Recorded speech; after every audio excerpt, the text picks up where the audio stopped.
Welcome to Thinkin, a podcast series by Kautilya School of Public Policy. Did India lose an ally?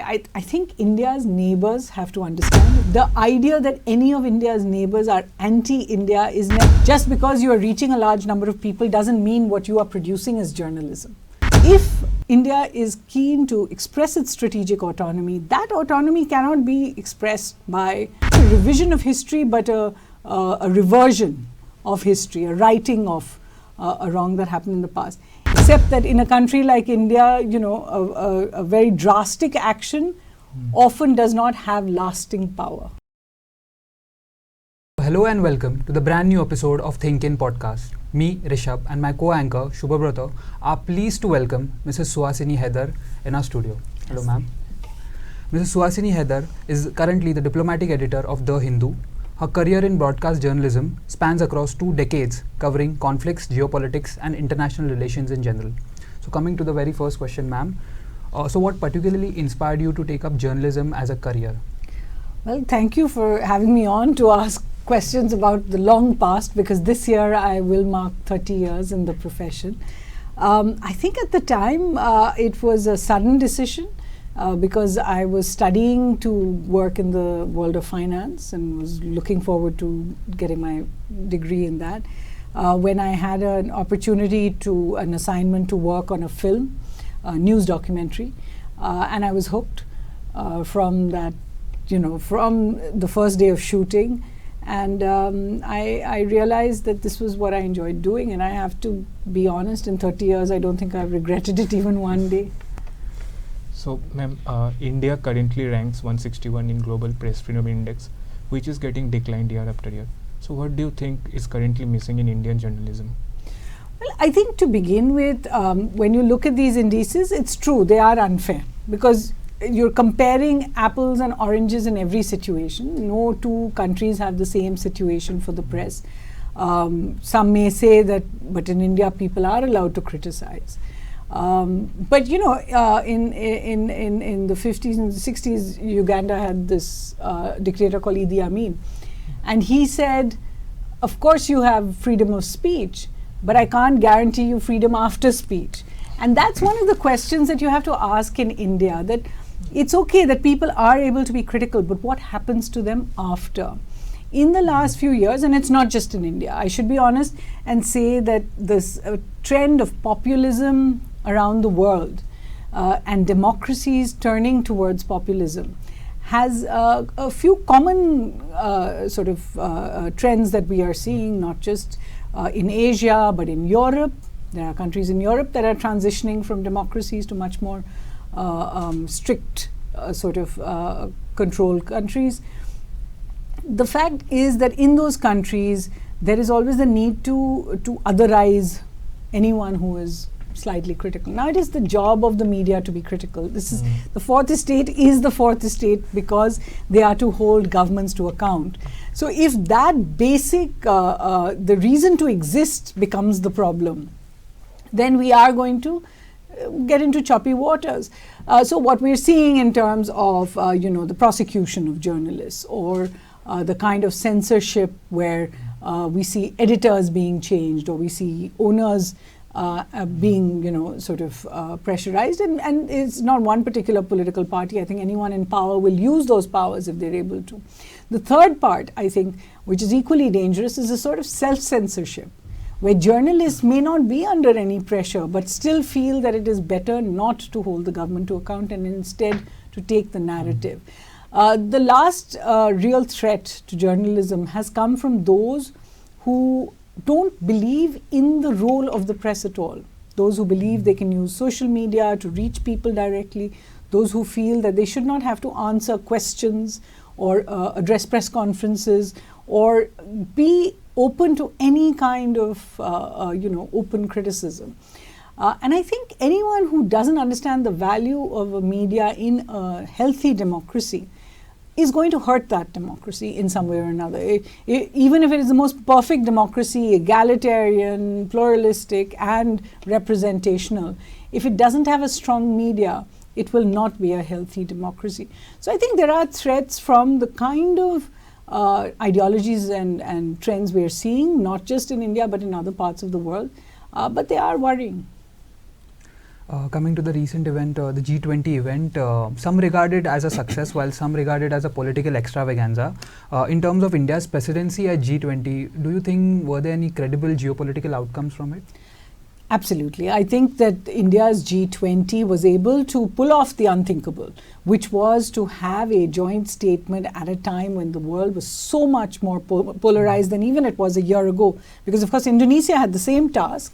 And Indonesia was able to forge a joint statement, but things had gotten even worse by the time India took the presidency, to the point where the two sides as they had become, the G7 on one side and Russia and China on the other, was so polarized that they were not even seeing that the discussions on much more important issues in terms of not about their rivalry, but important issues on climate change, on food security, on energy security, on all kinds of water and non-combative areas where people are facing so many threats. Even those were just being pushed by the wayside. So India had that challenge. I think the second big success was the popularization of the G20 as a term. And I think the government was able to achieve that. Now you might say, how is that going to help anyone in the long run? Because every country gets it, every member of the G20 has a turn at hosting the G20, and it doesn't really matter what one country does. But I think it did give a sense at a time in the world when the world was so polarized. It gave a sense that the G20 meant something. People started reading about the G20. I hope they don't forget about it in the future, but that is important. And the third success I think that India achieved was the induction of the African Union, which may or may not lead to problems in the future, because other groupings may also want, ASEAN may want, South American countries may want in a similar way. But the fact that India was able to bring that about, and of bringing the voice of the Global South very permanently into the G20's discourse, I think those were all important at a time when the world faced so many different crises, and the Israel-Gaza conflict had not even begun at that time. India already had its hands full trying to forge some kind of political consensus, even if it was for a moment. I think it was an important moment. I'm looking at the current government. I was it was observant, and it's quite blatant as well. Many of the government is bringing more of seasoned bureaucrats and diplomats into the ministries. For instance, S. Jaishankar, Ashwini Vaishnaw, Hardeep Singh Puri. So how do you look at this trend where policy enforcers, erstwhile policy enforcers, are turning out to become policy makers now? Well, I think you cannot stop anyone from wanting to serve the country in any capacity. Whether that is somebody who is, from any background, from any education, from any levels of understanding of the world, so long as they are representational, they have a place, they have a voice, and they should be allowed to be there. The same goes for retired bureaucrats and retired IPS officers, IAS officers, IFS officers. I think the concerns come from 2 or 3 areas. One, that if a bureaucrat after retirement joins a political party, then does that in any way convey that they had political leanings during their term in office? That's maybe an academic concern, because normally you have cooling off periods in between the two. The second is they have administrative experience, but unless they have gone to the grassroots and gathered political experience, what is the value of their contribution? Because just dealing with policy is not a minister's job. A minister's job is to be the check and balance, in a sense, to be the voice of the Prime Minister to the ministry and the voice of the ministry to the Prime Minister's office. That's how it works, especially when there's collective responsibility. So the question of whether they have their finger on the pulse of the people, because otherwise for policy bureaucrats they are trained to do that. That's the second. And I think the third has to be whether, as bureaucrats, they have worked with politicians, whether they are able to hold their own, push back, because they have worked under these politicians in the service will they be able to stand in the same way? If they're able to meet these criteria, I don't think there's a problem with anyone getting a position. And I think people like the External Affairs Minister, Mr. Jaishankar, Ashwini Vaishnav, who was in the IAS, now runs the railways, Hardeep Puri, R.K. Singh. I think we have close to 10 or 12 now, and there could be more after the next election, who have come from either the bureaucracy or the services, the military services and others, General V.K. Singh, into ministries. And as long as they can fit these three criterion, I think everyone who wants to join public service should be allowed to. So recently there had been a lot of buzz on the Maldives controversy. So did India lose an ally to China, or it was successful in promoting an alternative Maldives as luxury? Well, I think the Maldives Lakshadweep comparisons right now are kind of irrelevant, because Lakshadweep still has to do a lot of regulatory changes before tourists can be easily go there. There are logistical challenges. There aren't too many flights going there. No hotels. I think 1 or 2 hotels over there. So I think that comparison in any case was not the intention. I think the intention perhaps of the Prime Minister to go to the Lakshadweep was to say that Indians can holiday in India, and there are many beautiful beaches. What has got lost in the almost open spat between India and the Maldives, because it's very clear that India summoned the Maldives diplomat here, the ambassador here. It's very clear that our ambassador in Mali went and lodged a very strong protest. It's also very clear that it was ministers of the Maldivian government that really were very critical of India in a way that does not show them in a good light. Eventually they were suspended for those messages. Did India lose an ally? I think India's neighbors have to understand, and India has to understand, that our geography is not changing. We are in this region no matter what we want to do. There will be ups and downs in relations. There will be politics, and I think there will be a kind of cyclical movement where a government that's very close to New Delhi may be replaced by a government that's not very close to New Delhi. And people have to learn to take these cyclical turns in a much more reasonable way. I think the idea that any of India's neighbors are anti-India is never a successful, or they can never be successful in being anti-India, because India is the largest country of the region. But equally, I think for India, it is necessary to understand that neighbors can be big or small, but as the Maldivian president said, they cannot be bullied beyond a point. They can only be expected to respect India, and for India to give them a similar respect. Ma'am, in the previous session you spoke quite vehemently about social media. So I feel as a young generation guy, there's a new wave of policy content creators and content influencers. They don't label themselves as journalists, but they still put a lot of impact over the policy consensus and policy makers. Many of the politicians coming on their podcast and saying their thing. How do you look at this trend? Well, I'm not against social media. I'm on all social media. I'm on Twitter. I'm on Instagram.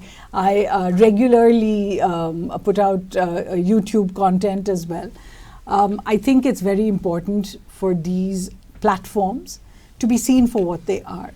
I don't think they can take the place of journalism simply because they are mass distribution. Just because you are reaching a large number of people doesn't mean what you are producing is journalism. So I think that distinction has to be there. Journalism eventually depends on credibility. It is not about any of these other things, how many views you get, how many followers you get, how many important people you get on your show. It's not about instant gratification. And how, yes, exactly. And are people able to press a button and like you or not like you? Journalism is not about any of those. Journalism is a very considered profession. The job is to consistently try to provide people with information that they need, that is important for them. They might not always want it. They may want to watch something else. That's fine. But the work of the journalist is to provide them with the information that they need, and they should have, to hold governments to account, to be able to go to the ground and give you the position on the ground, which others are not able to go to. right? Everybody who's consuming the news is allowing journalists to go to the ground. So your information must be completely secure in that sense.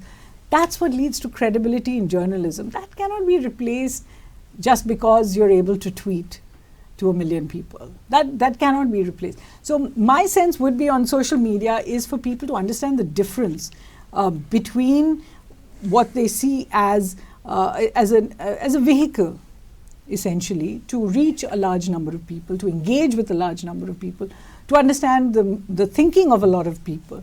But it is not the same as what a journalist does, what a newspaper does, what a television channel should be doing in terms of its role in society as the fourth estate. So in recent years, we have seen a lot of conflicts like Russia, Ukraine, and now Israel, Hamas. So what do you think will be the next big world conflict? It's hard to say because none of these are expected in a sense. What we're seeing is the fragmentation of the world order, because in both of the conflicts that you mentioned, there is a complete disregard for the international community's beliefs. There's a complete disregard of the international rule of law. There's a complete disregard of commitments these countries have made themselves in places like the United Nations. So if all of these have been put by the wayside, the next question is, what is the United Nations or what are multilateral organizations doing to push back against them? You have a situation in Israel where more than 25,000 people are dead, but amongst them are more than 100, I think 140 now, United Nations officials. This has never happened. UN is supposed to be neutral. It is not supposed to be casualties. Or targeted casualties, which would be worse. So you are seeing a system where more and more people who flout the norms, who flout the rules, flout the commitments they themselves have given, are not being held to account, are not being pushed back.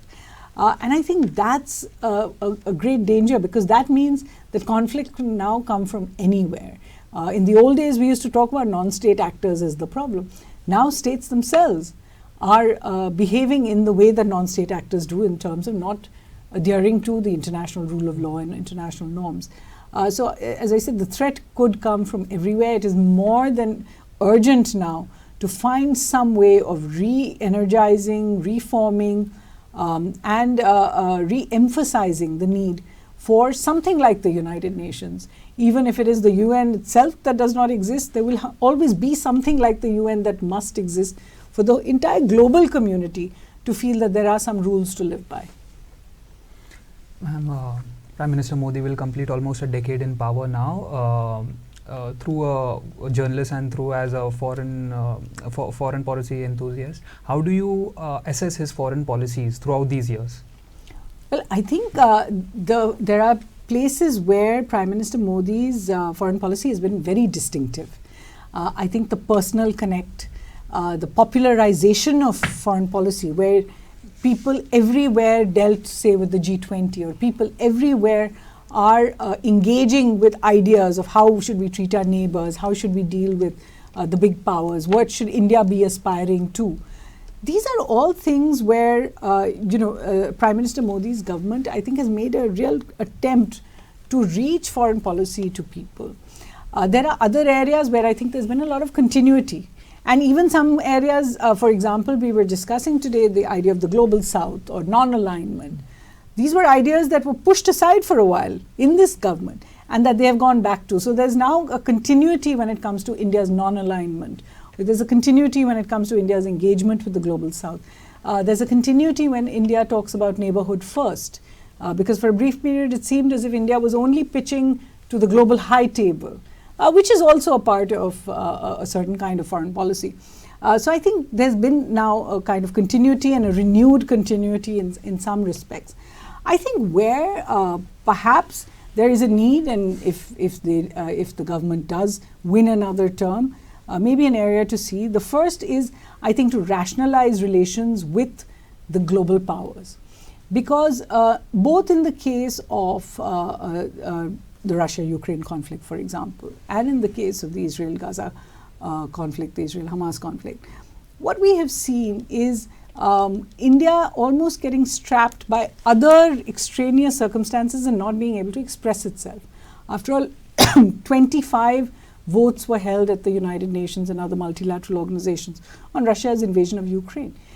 India did not vote for any of them. It's abstained from all of them. Even in the Israel crisis, we saw a situation where India abstained on one of the votes, and there was a lot of consternation over India's decision to do that.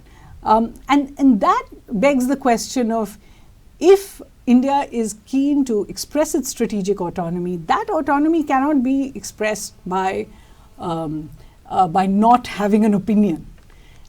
And not having an opinion for fear of some relationship being hurt. I think there are areas where you can take a stand. The second place where I do think there must be more work is the idea of what we call summit level diplomacy, or this personalized diplomacy. Because eventually, in the long run, I think talks between any kind of relationship between two countries is about two countries, their systems, their governments, the way their people engage with each other. It's over a period of time. The idea of two leaders walking into a room and solving their problems, if it was that easy, then Prime Minister Modi met President Xi 20 times before the incidents at the LAC happened. He met the Pakistani Prime Minister 5 times. And yet those relations aren't much better. So there must be a greater understanding of an entire system that is at work, and of an India that represents so much more than any one relationship that may go wrong. At the end of the day, I think your foreign policy represents who you are as a country, and I think there the government has been extremely successful. So ma'am, coming a bit about yesterday, about the Ram Mandir inauguration. So how do you see it, as an election gambit or more for a pride movement of Indian culture? You know, I work on foreign policy, so I'm absolutely the wrong person to ask.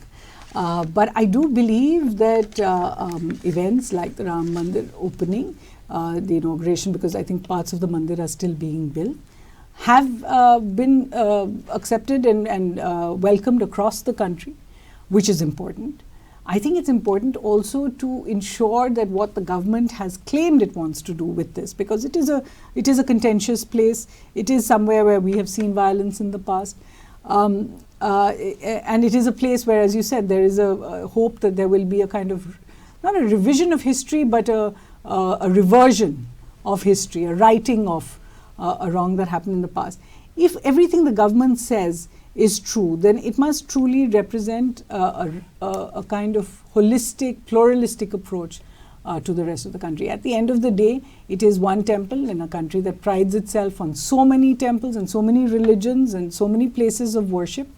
I think those are all important ideas to engage with. I don't think the idea of India comes from any one day or any one event, or, as you said, a cultural renaissance of any one thing, or of even any one culture, because India is a sort of combination of so many different ideas. And the big ideas, I think, over the last 70 years have been of an India that is strong, that is independent, that is democratic, that is pluralistic, that is egalitarian, and that has been secular. And I think all of these ideas are what go into not just making India, but of what India represents on the global stage. So if there's a lot of goodwill for India, that's where it comes from. Okay. Ma'am, thank you for these insights. Now we'll quickly move to the rapid fire round. So we'll give you a prompt, or you will have to speak out what comes to your mind. Henry Kissinger. Brutal power. Galwan clash. More clarity needed. Your comfort food. Dahi chawal. Your favorite book. It changes, but I think Populism by Jan Werner Müller. Okay. Moving ahead on this line, now you'll have to justify your answers in one line. Is Jaishankar or Sushma Swaraj? Who is a better foreign minister? It's hard to say. I will explain it by saying that one was much more, worked much more on dealing with the people, and the other has dealt much more with ideas. I think they've both done India a great deal of good service and have made Indians proud. Narendra Modi or Atal Bihari Vajpayee, better leader? I think Vajpayee had a much longer engagement in public life, even if he didn't spend as much time as Prime Minister. So one was more aware of where his ideas would lead as well. I think Mr. Modi is a man of action, except that in a country like India, a very drastic action often does not have lasting power. And that's perhaps something that Mr. Vajpayee understood. And last question of the day, India or Bharat? We've grown up calling it both. I can't say that it surprises me that many want to call it Bharat or India, Hindustan. We've used all these terms. We know what we mean. We don't have to be explained. Our nationhood doesn't come from a word. So it's been a wrap on this episode of Think In podcast. Ma'am, it was truly pleasure speaking with you. Please like, comment, subscribe to our channel for more fresh content. Thank you. Jai Hind. Thank you. Thank you.